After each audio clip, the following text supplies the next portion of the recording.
وبركاته. ازيكم يا حبايبي، عاملين ايه؟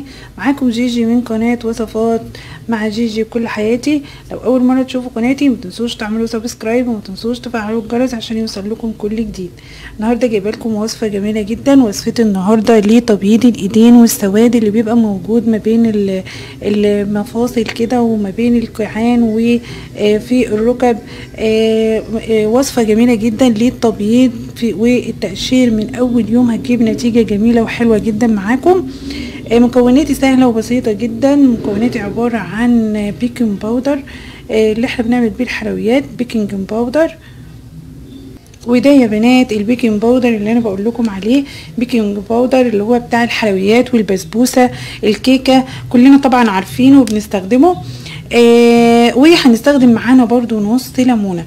الوصفه ديت جميله جدا، هتعمل على تبييض الايد وتقشيرها، وهتديكي نتائج جميله جدا. بس قبل ما اقول وصفتي احب افكركم بقناتي الجديده، قناه وصفات طبيعيه مع جيجي. واحب اقول لكم برضو ان انا عامله لكم فيديو جديد، فيديو عن التخسيس، هيعجبكم قوي. اتمنى انتوا تروحوا تشوفوه في قناه وصفات طبيعيه مع جيجي. هتخسي 7 كيلو في الاسبوع، وهتشوفي الفيديو وهتعملي الوصفه وان شاء الله هتعجبك. وما تنسوش تشتركوا في القناه وتفعلوا الجرس، وهسيب لكم لينك القناه في صندوق الوصف.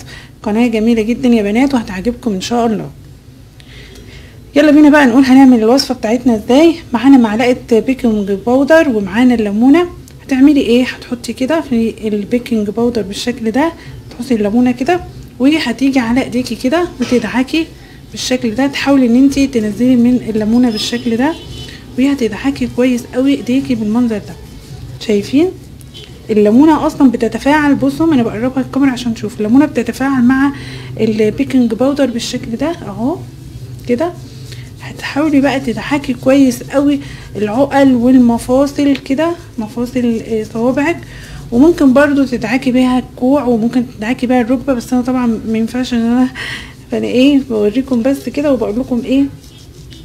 يعني ممكن تدعكي بيها الكوع وتدعكي بيها الركب. طريقه سهله وفعاله ومتجربه، انا شخصيا بعملها على طول، وبتجيب نتيجه حلوه قوي معايا زي ما انتم شايفين كده اهو.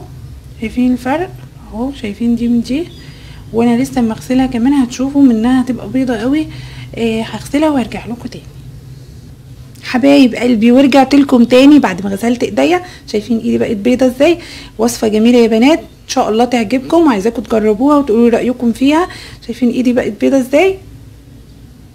الوصفه جميله جدا جدا ومجربه، وانا بعملها شخصيا.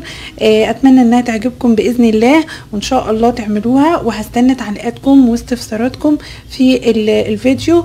وما تنسوش تشتركوا في قناتي وتفعلوا الجرس عشان يوصلكم كل جديد.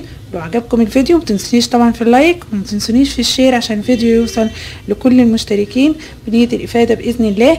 وبرده ما تنسوش تشتركوا في قناتي، قناه جيجي وصفات طبيعية مع جيجي، وتفعلوا الجرس، وهسيب لكم لينك القناة في صندوق الوصف. واشوفكم الوصفة الجاية ان شاء الله في فيديو جديد مع جيجي كل حياتي.